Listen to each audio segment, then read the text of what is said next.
मित्रों, अभी इसी वर्ष 2022 में मेरा 10वां काव्य संग्रह एकावली प्रकाशित हुआ, जिसे रवीना प्रकाशन दिल्ली ने प्रकाशित किया। मैं इस संदर्भ में आपसे निवेदन करूंगा कि जो कविता संग्रह, जो पुस्तकें मेरी प्रकाशित हुई हैं, उनके बारे में आपसे साझा करूं। तो इस संबंध में हमारे युवा समीक्षक डॉक्टर कृष्णकांत दुबे ने विस्तृत चर्चा की है। मैं उन्हीं के शब्दों में आपसे एकावली के बारे में आपसे चर्चा कर रहा हूँ। कवि सुशील राकेश की काव्य सृजना का समय 5 दशकों से भी अधिक है।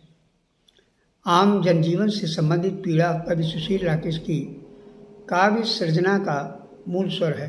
वे जनवादी कवि हैं। उनकी वेदनात्मक व संवेदनात्मक भाव शैली जनसाधारण की आम अभिव्यक्ति का मूल कारण है। कवि सुशील राकेश की विषय वस्तु की गंभीरता को अच्छी तरह समझते हैं, बल्कि ये कहना उचित होगा कि वे जीवन और जगत की विभिन्न समस्याओं को अलग अलग नहीं देखते हैं। उनका मानना है कि दोनों एक दूसरे के पूरक हैं। हालांकि सुशील राकेश के काव्य संसार में आत्मपरक कविताओं की संख्या भी अच्छी खासी है, पर उनकी आत्मपरकता जनजीवन से अलग नहीं है। वे हर एक छोटी से छोटी वस्तु को अपनी काव्य दृष्टि से उपयोगी बना देते हैं। सामाजिक व राजनीतिक विषयों को उतना ही महत्व देते हैं जितना आत्म विषयों को। इन्हीं सब बातों को 10वें कविता संग्रह एकावली की कविताएं प्रमाणिकता देती हैं। 50 कविताओं से रचे बसे कविता संग्रह का प्रकाशन 2022 में रवीना प्रकाशन नई दिल्ली से हुआ। कविता संग्रह में कोरोना संक्रमण काल से आहत जनजीवन के संदर्भित कविताएं भी अच्छी खासी हैं। साथ ही आम जन के जीवन की उथल पुथल के कोहराम की गूंज से भरी कविताओं की कोई कमी नहीं मिलती। ये कोई दोष नहीं है, बल्कि कवि की पैनी संवेदनशीलता का परिचायक है। आज की कविता प्रत्यक्ष अप्रत्यक्ष किसी भी तरह के विषयों के प्रति उपेक्षित दृष्टि नहीं रखती। वो छिपे हुए विषयों को उजागर करने का काम करती है। अतः वह जनहितकारी सभी विषयों के प्रति खुलकर वकालत करने के लिए तत्पर रहती है। संग्रह की पहली कविता तभी तो गुनाहगार हूँ मैं, इसे लेकर अंतिम कविता सिकंदरी पर नाज है तक में कवि सुशील राकेश आज के मूलभूत विषयों के साथ दिखाई पड़ते हैं। तभी तो गुनाहगार हूँ कविता में रचनाकार उन सभी धार्मिक आंदोलनों के खिलाफ है जो आत्मसिद्धि के लिए चलाए जा रहे हैं या समाज को विभाजित कर उसमें मजहबी नफरत पैदा कर रहे हैं।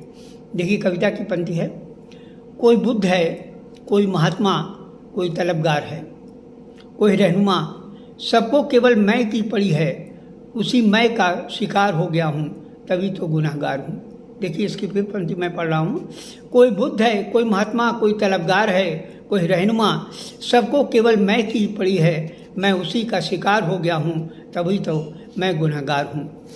संग्रह की कुछ कविताएं परिवेश में व्याप्त विसंगतियों और विडंबनाओं को अभिव्यक्ति देने का प्रयास करती हैं, किंतु वे कोई नया फार्मूला या नए जीवन सिद्धांतों को उभारने में सफल नहीं रहे।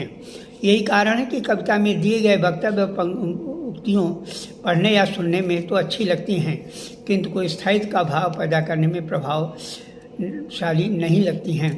कुछ कविताओं में आक्रोश और आवेश देखने को मिलता है। राजनीति एवं सामाजिक क्रांति का आह्वान है कि गारंटी नहीं है कि यह अस्तित्व बोध बचेगा या नहीं। कवि सुशील राकेश की कविताओं में हिम्मत और तल्खी अपार है। आत्मजन के प्रति संवेदना भी गहरी है, तभी तो वह इतनी बारीकी से आम जन के दुखों को समझते हुए राजनीतिक व्यवस्थाओं की कुरीतियों को कोसते हैं। कविता की पंक्तियाँ देखिए, कैसी बेचारगी है आम आदमी की, उसकी दौड़ आधार कार्ड में गुम है। कैसी बेचारगी है आम आदमी की, उसकी दौड़ आधार कार्ड में गुम है। वो अपना काम छोड़ ऑनलाइन दौड़ता दिखता है। डिजिटल चमत्कारी दुनिया ओढ़े चादर, खेत खलिहान मेड़े दूसरे के खाते में गुम है, सरकारी ऑनलाइन प्रतियोगिता में भाग लेता अपनी पहचान छोड़ रहा है। सियासतदानों के वादों की सुनहरी परिकल्पनाओं में अंधविश्वास करने वाली जनता को चुनाव के बाद कब क्या मिला सिवाय झुंझुना के। कविता की ये पंक्तियाँ पूरे आमजन की सच्चाई सामने लाकर खड़ी कर देती हैं। कविता की पंक्तियाँ देखिए। वह भूखा पेट आम आदमी भूख की तराजू में बस तौलता दिखता है। वो भूखा पेट आम आदमी भूख की तराजू में बस तौलता दिखता है। गले की पकड़ से बाहर है आम आदमी, गले की पकड़ से बाहर है आम आदमी। परिवेश में व्याप्त भ्रष्टाचार, अपराध, बलात्कार तथा सनसनीखेज माहौल को ये पंक्तियाँ अभिव्यक्त करती हैं। कवि सुशील राकेश हिंदी कविता में सन 1979 में बच्चे समुद्र हैं कविता संग्रह के माध्यम से परिचित हुए। हालांकि इससे पहले उनकी कविताएं धर्मयुग, हिंदुस्तान, कादम्बरी, दिलमान, नई कहानियाँ, दैनिक भास्कर, अमर उजाला आदि दर्जनों पत्र-पत्रिकाओं में प्रकाशित होती रही हैं। किंतु बच्चे समुद्र हैं कविता संग्रह से ही समकालीन हिंदी कविता में सुशील राकेश की पहचान बनी। तब से निरंतर वो अपनी पहचान मजबूत करते जा रहे हैं। उन्होंने कभी भी अतिशय कल्पनाओं या पहुंच से बाहर के विषयों को कविता में अनुग्रहित नहीं किया। उनके आसपास के विषय ही उनकी कविता को नया स्वरूप और नया आयाम देते हैं। उनमें भी आमजन के दुख दर्द घुले मिले हैं। समाज के उपेक्षित जनों की घुटन और टूटन को स्पष्ट एवं सपाट भाषा में कवि सुशील राकेश अभिव्यक्त करते हैं। एकावली कविता संग्रह की कविताएं इसी मौलिक धार से जुड़ी हुई हैं। एक दिन और मजदूरिन औरतें, झूठ का नीलापन, प्रताड़ित करता वक्त, बानगी, बस की बस्ती, आज जल रहा है देश, चटनी रोटी की रोशनाई है, बूढ़ा है वो आदि कविताओं में कवि ने परंपरागत मूल्यों, विश्वासों, नैतिकता, राजनीतिक व्यवस्थाओं के विरुद्ध आम जन की भाव व्यक्त को भाव और मंच प्रदान किया है।